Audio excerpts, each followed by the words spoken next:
Hello, you awakening wonders. Thanks for joining me for Stay Free with Russell Brand. We've got a fantastic show for you today. We're going to be talking, sadly, about the COVID comeback, which neatly lines up with the emergence of new booster shots available now. Plus, our special guest will be Dr. John Campbell. We'll be talking about Moderna's $400 million NIH payout, and then we'll be transferring elegantly to that sweet home of free speech where we can discuss myocarditis controversies, where we can talk about whether or not the vaccine affects your DNA, where we'll take questions from our community. We're also going to talk about Dr. John's journey more broadly. Has the pandemic period represented for him a personal odyssey from trust in authority to mistrust?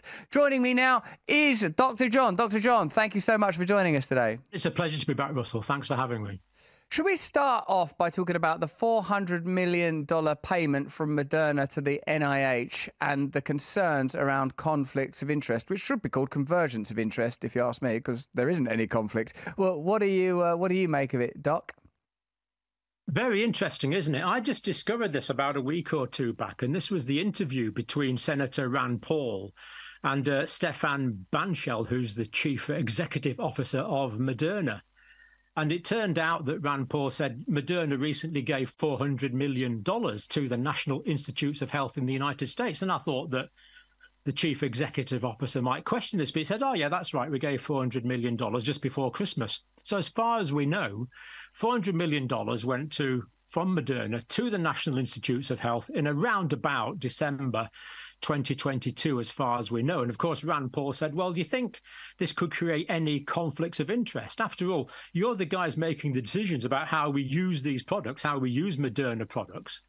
And yet you've just been given $400 million. Could this create a conflict of interest? Now, a cynic might think it would create conflicts of interest. It did cross my mind, may have crossed your mind that there could be a conflict of interest here. But the CEO of Pfizer did not admit to that. He basically remained silent and didn't say one way or the other. So we've got this situation where there's huge amounts of money going from big pharma into regulatory authorities. It's not just that direct payment. We already know that big pharma pays a lot of money into regulatory authorities around the world, and yet no one seems to really to be prepared to talk about conflicts of interest, which is unfortunate.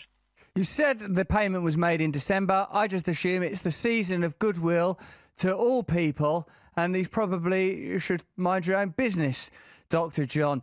Yeah, like the more we look at Moderna's funding, like for those of us that are British, we know that the hedge fund that heavily funded them was founded by Rishi Sunak, who's the Prime Minister of our country now, who was able to take his experience running a hedge fund right into being Chancellor. And again, no conflicts of interest there. Extraordinary. I wonder what you feel, also a UK-centric story, but that surely interests anybody, because the Moderna phenomena and but by nature of pandemics is one that traverses the globe. Though the conversation between that Australian hearing and members of Moderna revealing that they had no money put aside for liability in the event of vaccine injury, that's sort of one aspect of this. I know that in Canada they're building a lot of Moderna facilities. They're building Moderna facilities here in the UK, and they have more than enough of them, one might suppose, in the United States. And now the UK former medical officer Jonathan Van Tam, with a name that's dangerously close to an action star and a mentality that's dangerously close to a charlatan, has taken a role at Moderna. What do you feel about that, particularly in relation to what we've just discussed with that $400 million payment, Dr. John? Absolutely. So this trust group, Theleme, I believe it's called, 2013, they put, we believe, according to The Guardian, $500 million, that's $500 million, into Moderna, which at the time was a completely unknown company. But now, fortunately for them, Moderna's come good and is now turning a profit. So a pretty good $500 million investment there back in 2013, you might think. Now, you're quite right. The British government has basically got into bed with Moderna.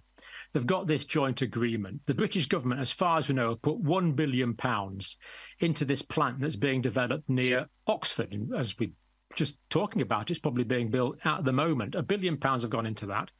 this plant is scheduled to make 250 million doses of Moderna vaccines, mRNA-based technologies, every year. There's a very similar plant near Melbourne in Australia that's going to produce a mere 100 million doses per year.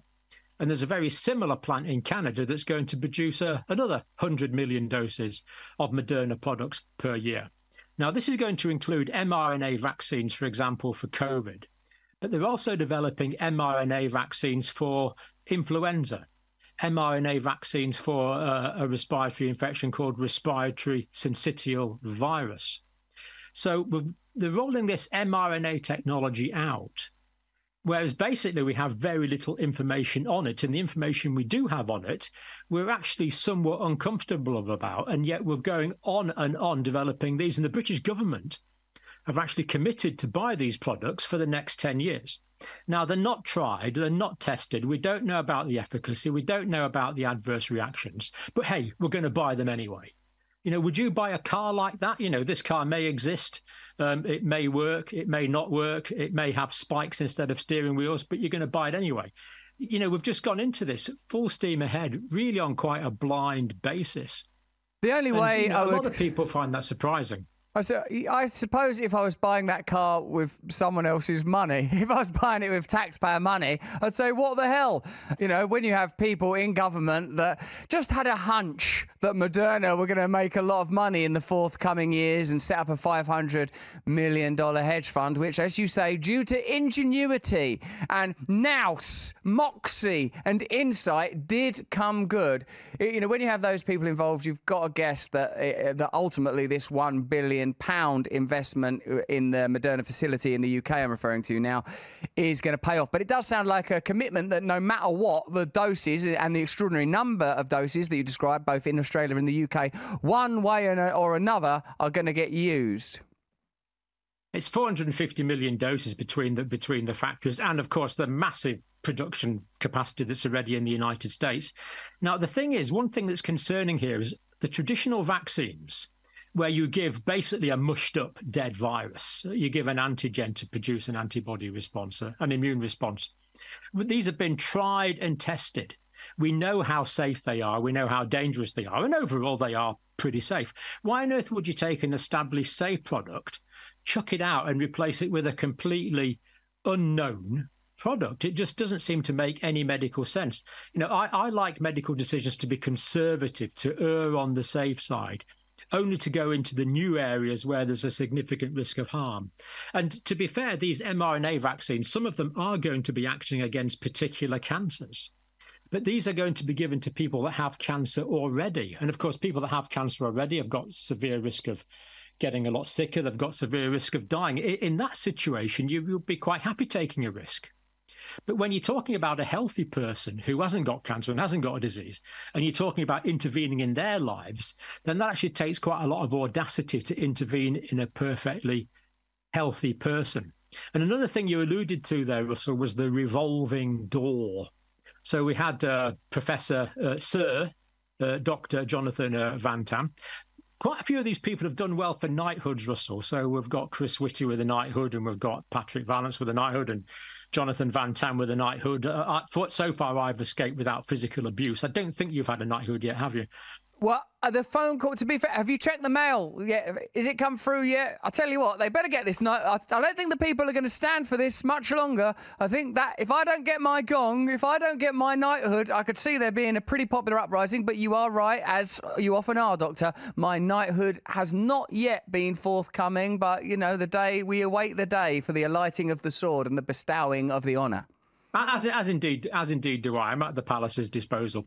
But Jonathan Van Tam has gone from being the Deputy Chief Medical Officer to a post in Moderna. So he's actually now working for Moderna.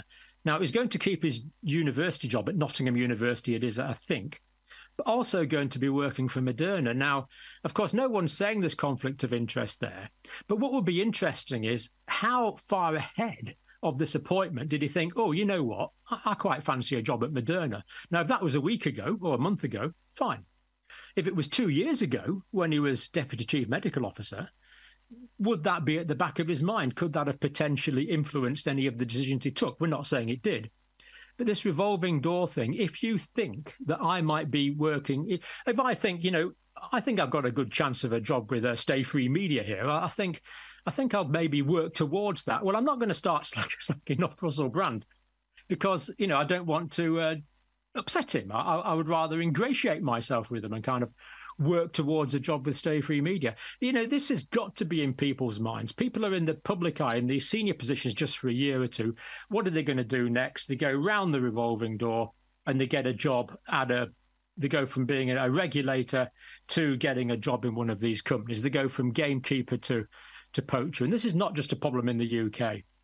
Although it is a problem in the UK, Patrick Vallance, for example, who was the chief scientific advisor, had previously worked for GlaxoSmithKline and made quite a lot of money doing that. Good luck to him, but let's hope that didn't affect any decisions he made when he was actually in office. In the United States, it's a problem. British Medical Journal has done quite a lot of good articles on this, actually, Russell. You can actually learn about some of the really quite specific revolving door issues. We would, may I say, Doctor, we would like to offer you a job at Stay Free Media as our in-house doctor. Now, I should warn you in advance, I do require what may seem like an unusually high number of rectal exams. I like to have one every afternoon after lunch, and then it's straight to the palace gates to wait for the knighthood. I think you're possibly overqualified for the role, but the offer's there. Yeah, I'll bear it in mind. Thank you. I'm only a nurse. I'm only a nurse lecturer anyway, and an academic. But I can do some quite invasive clinical procedures if I need to.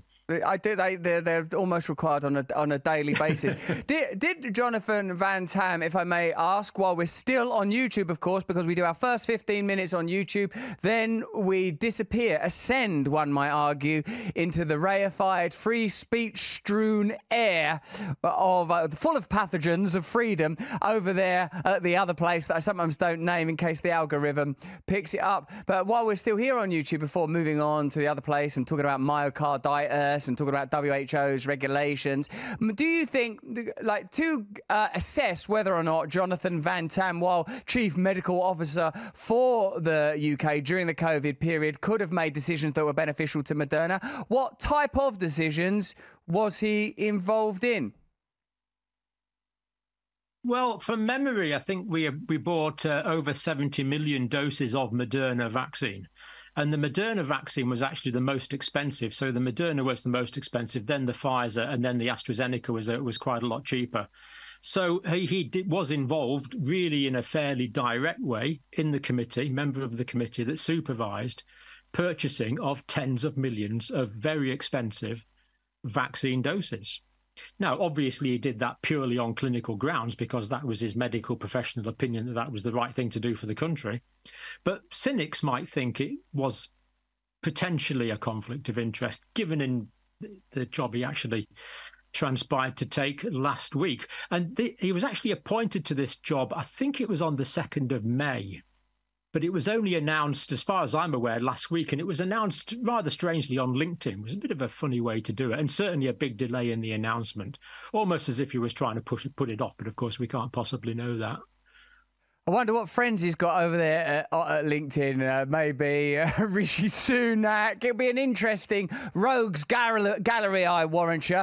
But as for the pricing of Moderna, it was an expensive but fantastic product. And sometimes you pay a bit extra for quality. If you pay peanuts, you get monkeys. If you pay cheese, you get mice. 8 mice is how many some of the Moderna vaccines were tested on. So you know you are getting real quality over there at Moderna. Now, we've got to leave YouTube because, as you know, the YouTube used WHO guidelines to regulate conversations of this nature, which is one of the topics I'll be talking with Dr. John about, as well as the ongoing debate about the risk of myocarditis between young men compared to older folk, where traditionally old people normally die more quickly than young people. I mean, if the Lion King's to be believed, that's part of the circle of life. But we'll be talking about that over on Rumble freely. So there's a link in the description if you're watching us on YouTube. Join us over there.